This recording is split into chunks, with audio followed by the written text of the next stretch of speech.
মহাকুণ্ড মেলাক কেন্দ্ৰ কৰি উদুলি-মুদুলি সামগুৰিৰ চম্পাৱতী লোকাৰণ্য হৈ পৰিছে নগাঁৱৰ চাপানলাৰ ঐতিহাসিক চম্পাৱতী জলপ্ৰপাতৰ সমীপৱৰ্তী অঞ্চল।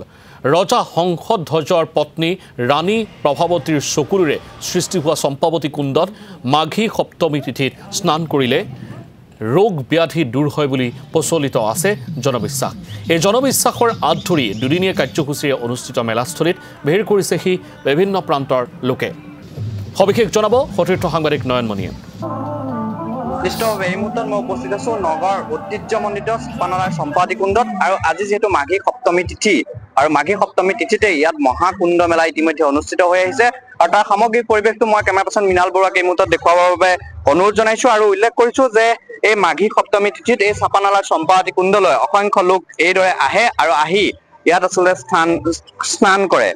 উল্লেখ কৰিব লাগিব যে কছাৰী ৰজা যি হংসধ্বজৰ আচলতে পত্নী, সেই পত্নী ৰাণী প্ৰভাৱতীৰ চকুলোৰে সৃষ্ট এই চম্পাৱতী কুণ্ড। আৰু এই চম্পাৱতী কুণ্ডত আচলতে আজিৰ দিনটোত স্নান কৰিলে ৰোগ ব্যাধি দূৰ হয় বুলি এটা প্ৰবাদ আছে। আৰু সেই প্ৰবাদ অনুসৰি দীৰ্ঘ সময় ধৰি এই স্থানত এই মহাকুণ্ড মেলা অনুষ্ঠিত হৈ আহিছে। তাৰ পৰিৱেশটো মই পোনপটীয়াকৈ দেখাইছো যে এই মুহূৰ্ততো যথেষ্ট সংখ্যক লোক এই স্থানত আহি উপস্থিত হৈছে আৰু এইদৰে এই স্থানত বৰ্তমান মুহূৰ্তত আচলতে উপস্থিত হোৱা দেখিবলৈ পোৱা গৈছে। আৰু খন্তেক সময়ৰ পাছতে মেলাৰো আচলতে সামগ্ৰিক পৰিৱেশটো আমি দেখুৱাবলৈ সক্ষম হ'ম। কিন্তু তাৰ পূৰ্বে আমি উল্লেখ কৰিছো যে ঐতিহ্যমণ্ডিত চাপানলাৰ চম্পাৱতী কুণ্ডত প্ৰবাদ অনুসৰি এইদৰে যথেষ্ট সংখ্যক লোক উপস্থিত হৈছে আৰু উপস্থিত হৈ স্নান কৰিবলৈ এইদৰে আগবাঢ়ি অহা দেখিবলৈ পোৱা গৈছে। মোৰ লগত মেলা উদযাপন সমিতিৰ কিছু লোক উপস্থিত আছে। আপোনাৰ ওচৰলৈ আহিছো। যিহেতু চম্পাৱতীৰ এটা ইতিহাস আছে, চম্পাৱতী কুণ্ড মেলাৰ এতিয়া ইতিহাস আছে, সেই ইতিহাস লৈ সেই প্ৰবাদ লৈ পেলাই ইয়াত আচলতে অসংখ্য লোক আজিৰ দিনটোত আহে। আজিও ইতিমধ্যে পুৱাৰ ভাগতে যথেষ্ট সংখ্যক লোকৰ সমাগম ঘটা দেখিবলৈ পোৱা গৈছে। কি ক'ব এই মুহূৰ্তত? আজি মাঘী সপ্তমী তিথি ইয়াত আমাৰ ৰাজা হংসধ্বজৰ জীয়ৰী চম্পাৱতী আছিলে আৰু চম্পাৱতীৰ কেইবাটাও আখ্যান আছে। আৰু আজি বিশেষকে আমাৰ পূৰ্বপুৰুষসকলে কৈছিলে যে আজি ৰাতিপুৱা সূৰ্য উদয় হোৱাৰ আগত যদি ইয়াত গা ধোৱা হয়, যিখিনি পাপ কৰে মানুহে নাইকিয়া হয় বুলি। আৰু বিশেষকে ইয়াত আমি বহু বছৰ ধৰি আমাৰ জন্মৰ আগৰ পৰা ইয়াত আমি এই উৎসৱটি উদযাপন কৰোঁ।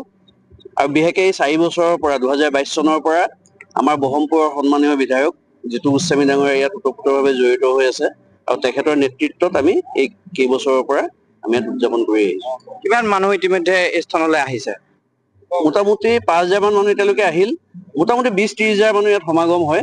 আৰু আমি উদযাপন সমিতিয়ে দুদিনীয়া কাৰ্যসূচী ইয়াত উদযাপন কৰোঁ। আজি আৰু কালি মেলা হ'ব আৰু বিশেষকে আমি ইয়াত নাম কীৰ্তনৰ ব্যৱস্থা কৰিছোঁ, মাহ প্ৰসাদৰ ব্যৱস্থা কৰিছোঁ।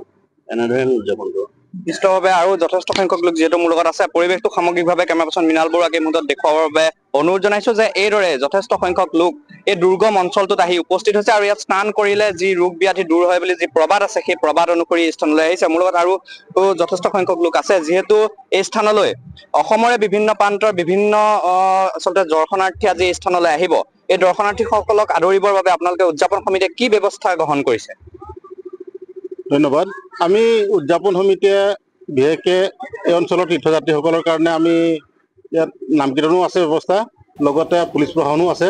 তেওঁলোকো যথেষ্টখিনি সহায় কৰিব, যিহেতু যথেষ্ট বনভোজ খাবলৈও যথেষ্ট মানুহ আহে, লগতে তীৰ্থস্নান কৰিবলৈও আহে। গতিকে তেওঁলোকক আমি আপ্যায়ন কৰিবলৈ আমি লঘু আহাৰৰ ব্যৱস্থা কৰিছোঁ, মাহ প্ৰসাদৰ ব্যৱস্থা কৰিছোঁ। আৰু কিবা অসুবিধা হ'লে, আঘাতপ্ৰাপ্ত হ'লে চিকিৎসাৰ ব্যৱস্থা আছে। গতিকে প্ৰশাসনিকভাৱেও আচলতে সমগ্ৰ ব্যৱস্থাখিনি ইয়াত ৰখা হৈছে। সমগ্ৰ ব্যৱস্থা হয়।